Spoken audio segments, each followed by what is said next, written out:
This time on 4x4 Garage, it's crunch time. We have to finish the Colorado, get it out of Ian's shop, and head out to Ultimate Adventure.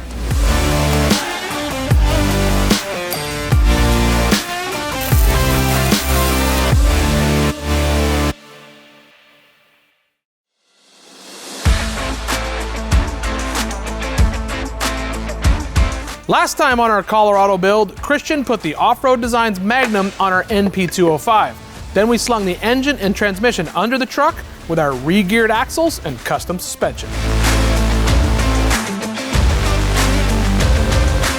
So the original 05 Colorado body that we were using was just hammered. It was rotted, rusty, had a lot of issues. We're gonna junk it, but we are gonna use some of the stuff out of it. So I'm pulling the seats out. I'll leave all the dead squirrels and rabbits and whatever else is in there. It's actually cheaper to just go get a new junkyard cab than to replace body panels. So that's what we're doing. We have the old cab off the lift. It's gonna get kicked to the curb. We're gonna bring the new cab in and start cleaning it up.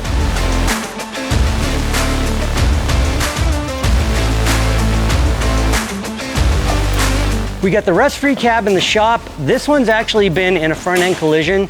So both airbags have popped and someone actually bent the steering wheel. I'm gonna get the steering column out of here. I'll replace it with the column from the old cab. We're also gonna gut the dash in here because we don't need the AC or any of the wiring or any of that stuff. And we're running brand new Stewart Warner gauges.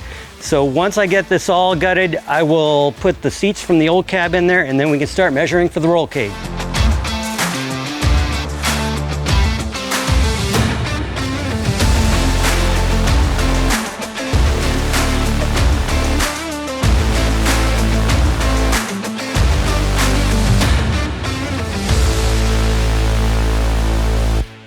Ultimate Adventure is one of those trips that you never know what's coming at you. It truly is a mystery because they keep it very secretive. Even I don't know where I'm going, even though I'm building a truck that has to be there for the title sponsor for the first day of the trip. But every year I go, I kind of just miss the mark a little bit. You know, a couple years ago, I went to Montana and I literally took an Ultra 4 car and we did 1,300 road miles, and it was the wrong decision to make. So last year when I was putting the Javalanche together, I wasn't really concentrating on building a hardcore rock crawler. I thought, you know what, I'm gonna build a middle of the road type of vehicle, and that way it will be comfortable to camp in and good for long highway miles, and we only did 300 miles and a whole bunch of some of the nastiest rock crawling trails that anyone could throw at. I'm actually surprised that the Jeep made it through the entire trip. I look back to all the way back in 2018 when I went for the very first time, I took my Jeep YJ pickup truck. It has coil springs in the front, leaf springs in the back. Super simple suspension, and I had the most fun I'd ever had. Has 1-ton axles front and rear, but no fancy trick coilovers and bypasses, no race car parts. Just good, well-designed suspension. So that's my plan. I'm gonna do that with the Colorado, but then at the same time, I'm gonna throw some of those overlanding tricks in there to make camping a lot easier that I learned with the Javalanche. So I think I finally got it figured out for this truck. Suspension that works, but it's relatively simple, and then at the same time, comfortable to camp in. Well, the interior is gutted now. I got the dash out, all the wiring's ripped out. The AC system's over there in the corner. We don't need any of that stuff. Steering column's in and the seats are in. We're gonna get the doors on and then start building the cage. It seems counterproductive to do that with the doors on, but that way we're sure we have access to all the door handles and everything. Gonna take some measurements, start bending and notching some tube, and get to work.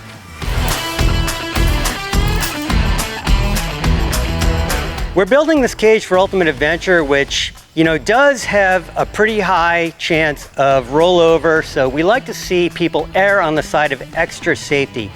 To that end, we've really designed a well-built cage here. We're using 1 3/4, 120 wall DOM that's drawn over mandrel tubing. So unlike hot rolled electric welded, there's no seam that can split.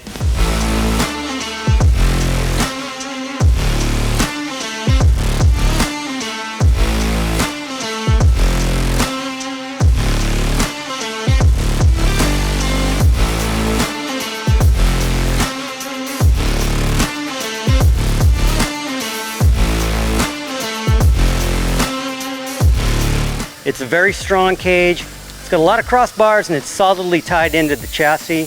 Should the worst happen, we're pretty confident no one's gonna get hurt.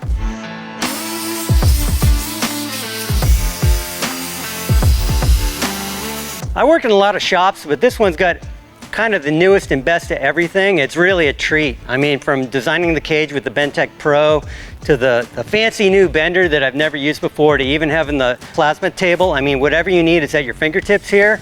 It's a really cool environment to work in because even if you don't have it on the shelf, you can just go over to the corner, grab some steel and make it.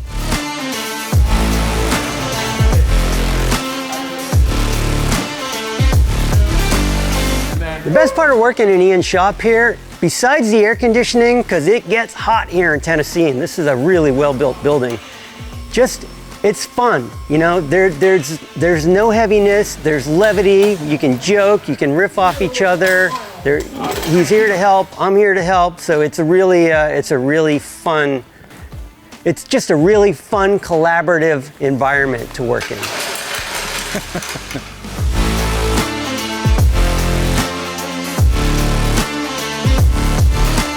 This wasn't my plan, but I basically have to completely redesign the spring and shock mount on the front of the frame because this original design is not gonna work. No big deal, just chop it off, cut some stuff out on the plasma table, weld it all together. It'll actually work better, and I like how it looks a lot better too. Then I'll spray it with some bed liner along with the rest of the frame, and then it's time to assemble this rolling chassis.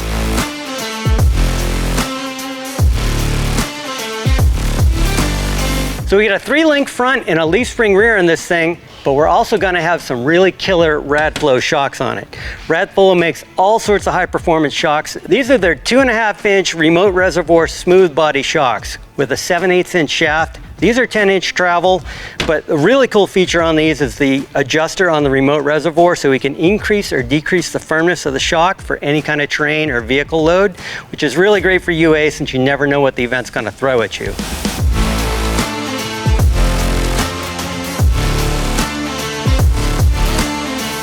We got quite a bit done. I gotta head back to California, get things ready for Ultimate Adventure, which is happening real soon. Ian's gonna keep moving forward on this thing, get it running and driving, and meet us at the start of Ultimate Adventure.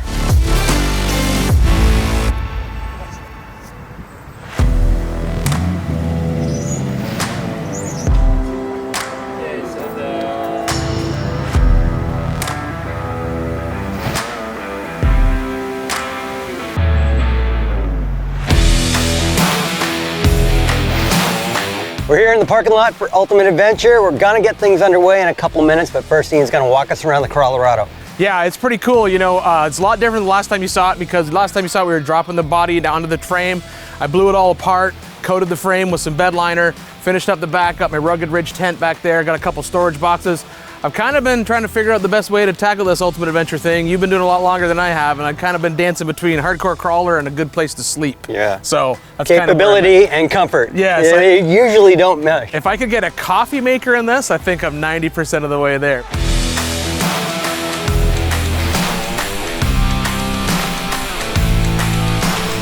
After you left, I painted the Dana 60 front axle, finished welding up the 4-length, and got our Radflow shocks in place on the chassis. Then I painted the 14-bolt in the rear, got the Radflows fitted under the bed. Just like I was hoping, the spare tire fit perfectly in place up underneath our toolboxes. The engine transmission was what fought me though. I knew I should have gone with a 4L80 or a Turbo 400, but by going with this 4L65E for the highway miles, it ended up being the thing that delayed me from getting here at the start. Good on you for never saying die. I mean, that's really the first rule of Ultimate Adventure after no whining is never say quit. And so you did, you know, ran into some problems, you shook it out, and here you are. We had a killer day on the trail yesterday. It's gonna just get better from here. This thing looks great. I can't believe it came together so quickly. Can't wait to see how it does on the trail. Let's climb over some rocks in our Colorado truck.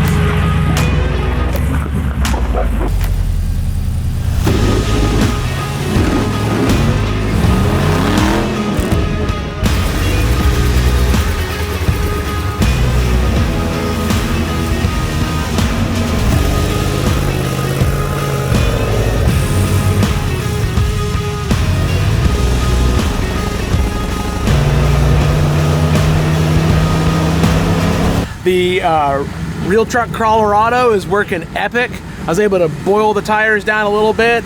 Nothing crazy happened. That's always a good feeling. But that line was not my line. So I had to take a different one. But I still made it to the top. I have not unspooled my winch yet. That's all that matters. Man, I love wheeling in the South. This is like home for me. I'm based out of Nashville, so this is just normal stuff. This is a perfect ultimate adventure because I love it. Because everyone who shows up with these pristine trucks, I looked at him and said, it's not gonna end that way. The beauty of this truck, a whole new cab is 150 bucks.